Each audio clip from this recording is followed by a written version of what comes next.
नमस्कार।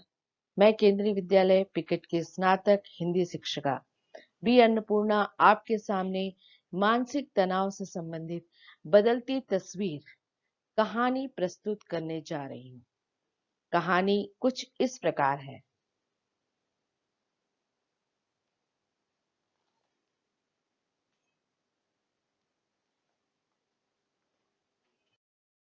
मुझे अभी भी याद है कैसे हम तीनों दरवाजा बंद करके सहमे हुए उसी दरवाजे से सटकर दुबके बैठे रहते थे। वो दरवाजे को पीटता, धक्के देता और हम तीनों अपना पूरा जोर दरवाजे पर डालते ताकि वो कमरे के अंदर न आ सके। चैन की नींद तभी आती जब वो चला जाता। हमारा डर कुछ कम न होता। बचपन से बड़े होने तक हमारे अंदर डर कूच कूच कर भरा था। एक तो मेरी माँ हमें अकेले पाल पोस रही थी। ऊपर से घर पर सिर्फ हम तीन औरतें ही थीं।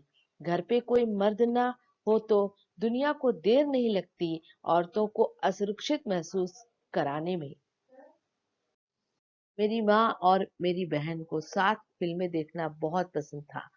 हम सारा काम खत्म करके रात के वक्त जाते थे फिल्म देखने और उस समय पूरा थिएटर पुरुषों से भरा हुआ होता था। थिएटर से बाहर निकलने पर हम तीनों एक दूसरे का ख्याल रखते और नजर रखते कि कोई हाथ न मारे हम पर। हम तीनों ही हमारा सुरक्षा कवच बन जाते थे। मेरी माँ और मेरी बहन दोनों को अस्थमा की बीमारी होने के कारण घर के आदमी की भूमिका मैं ही निभाती थी। भले ही वो काम घर की शिफ्टिंग के वक्त भारी भरकम बक्से उठाना हो या साफ सफाई और झाड़ू पोछा। हम हमेशा किराए के घर में रहते थे, इसलिए घर बदलते रहना हमारे लिए आम बात थी।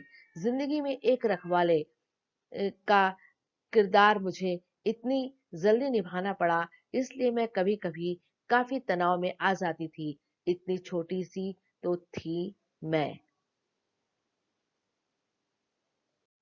उन अनुभवों ने मुझे बहुत कुछ सिखाया। जब मैं घर छोड़कर अपनी जिंदगी बनाने बाहर की दुनिया में निकली, तब मुझे लगा मैं पूरी तरह से तैयार हूँ।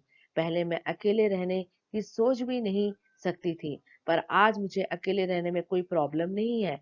लोग किशोर अवस्था में आने वाले जीवन की जो तैयारी करते हैं, वो मैंने पहले ही कर ली। बचपन से ही मैं हम उम्र लोगों से एक कदम आगे थी। मैं बहुत छोटी थी जब मेरे माता-पिता अलग हुए। तब से मेरे सर पर एक बोझ था कि मेरी जिंदगी में सफल होना, सिंगल मदर की बेटी होना आसान नहीं है। मेरी माँ के परिवार की तरफ से कोई मदद नहीं मिली। हालांकि मेरी माँ ने मुझ पर कोई दबाव नहीं डाला, पर हमारे हालात ही कुछ ऐसे थे कि पढ़ाई और नौकरी को लेकर मुझे हमेशा चिंता रहती थी। पैसों की तंगी हमेशा से ही थी हमें। बड़ा बवाल मचा रहता था पैसे को लेकर। सीए की परीक्षा में जब मैं दूसरी बार भी फेल हो गई, तब मुझे पर उम्मीदों का इतना बोझ था कि मैं अंदर से टूट गई। मैं सीए नहीं बन पाऊंगी। इस बात को मानने में मुझे बहुत समय लगा। सब कहते रहे कि एक बार और कोशिश करके देख लो। मैं हमेशा सोचती थी कि मैं सीए ही बनूंगी। एक दिन ऐसा भी आएगा जब मुझे कोई और राह चुननी पड़ेगी। ऐसे में मैंने सोचा ही न था। शुरुआत में मुझे बहुत तकलीफ हुई, पर जिस दिन मैंने इस सच को स्वीकार कर लिया कि मेरा जीना काफी आसान। पहली बार जब मैं सीए के इम्तिहान में फेल हुई, तब बहुत उदास हो गई थी। डिप्रेशन में चली गई थी। इतना सब होने पर भी मैं किसी की मदद नहीं लेना चाहती थी। मैंने सोचा कोई बात नहीं, अभी थोड़ा ब्रेक ले लेती हूँ, फिर दोबारा परीक्षा दूंगी और पास हो जाऊंगी। दूसरी बार भी जब मैं फेल हुई, तब मानो मुझ पर बिजली सी गिर गई। मैं पूरी तरह टूट और बिखर गई। तब एहसास हुआ शायद अब मुझे मदद की जरूरत है।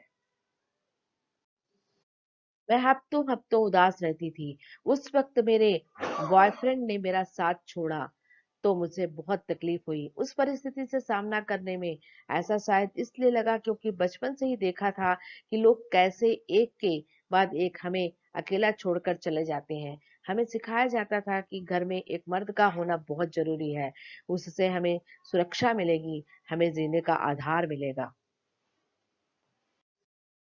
आज मैं ऐसे मकाम पर हूँ, जहाँ मैं पुरुष को अपनी ज़िंदगी का साझेदार मान सकती हूँ, पर पिता समान नहीं मान सकती। वो जीवन साथी बन सकता है, पर ऐसा कोई नहीं जिस पर मैं हर वक़्त निर्भर रहूँ।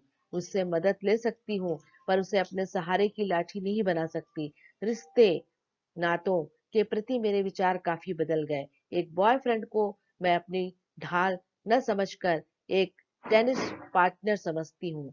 उसके साथ मैं अपनी जिंदगी हंसी खुशी बांटना चाहती हूँ, घुट घुट कर नहीं।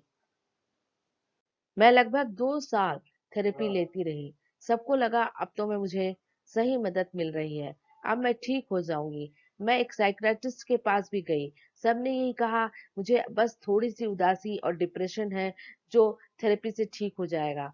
2 साल गुजर गए, फिर भी मेरी हालत वैसी की वैसी रही। इतनी मेहनत करने के बाद भी कोई फायदा नहीं हुआ। मेरे स्वाभिमान को बहुत ठेस पहुंची और ऐसा लगा जिंदगी। बचपन से देखती आ रही हूँ कि मेरी माँ अक्सर दुखी रहती थी। कई दिन तो ऐसे होते थे जब वह बिस्तर से उठ भी नहीं पाती थी और किसी रिश्तेदार को आकर उसे नहलाना धुलाना पड़ता था। उस उम्र में कहाँ समझ में आता है कि यह सब क्यों हो रहा है। बड़े होने पर जब यही सब मेरे साथ हुआ, तब जाकर समझ में आया कि डिप्रेशन की वजह से मेरी माँ ने कैसे कैसे दिन देखे हैं। 2 साल बाद जब मैं आखिरकार सही डॉक्टर के पास पहुंची, तब उन्हें 2 मिनट भी नहीं लगे मेरे असली प्रॉब्लम को समझने में।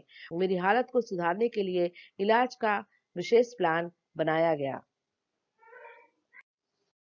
अब मैं दूसरों का सहारा कम लेती हूँ।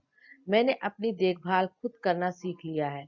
मैं अपनी दवाइयाँ समय पर ले लेती हूँ, थेरेपी के लिए चली जाती हूँ, बुरे विचार मन से दूर करती हूँ और खुद को निराश नहीं होने देती। इन सब के लिए मैं किसी और पर निर्भर नहीं हूँ और अपने आप ही रखती हूँ मैं अपना अपना ख्याल। मुझे आज भी याद है वो समय जब मैंने दवाइयों के साथ थोड़ी शराब ले ली थी। मुझे लगा कि मैं अब गिर पड़ूंगी, चल ही नहीं पा रही थी। उस दिन मैंने ठान ली, तुम अपने साथ ऐसा नहीं कर सकती। तुम्हें अपनी दवाइयाँ ध्यान से लेनी है। ऐसी लापरवाह रहने से बात नहीं बनेगी। हर समय तुम इस इंतजार में नहीं रह सकती, कोई आकर तुम्हें उठाएगा। खुद ही तुम्हें अपने आप को गिरने से रोकना है। पहले मैं बहुत ज्यादा शराब पीती थी, पर अब मुझे खुद को संभालना आ गया। आज मैं 2 ग्लास ड्रिंक्स लेने के बाद बस कहना सीख गई हूँ। आज मैं सर उठाकर कह सकती हूँ कि मैं जो नौकरी कर रही हूँ, वह आमतौर किसी ऐसे व्यक्ति को ही दी जाती है जो सीए हो। मैंने भले ही सीए की परीक्षा पास नहीं की, पर इस नौकरी के इंटरव्यू को मैं अपनी मेहनत के काबिलियत से बखूबी पास किया है। देखा जाए तो मैं अपनी डिग्री से 4 कदम आगे ही निकली। मैं अपनी जिंदगी के रास्ते में आने वाले हर मोड़ को अपने बल पर कुशलता से पार कर सकती हूँ। मैं ना को हाँ में बदल सकती हूँ। आप देख सकते हैं कि मैं अपनी जिंदगी खुशी से जी रही हूँ। धन्यवाद।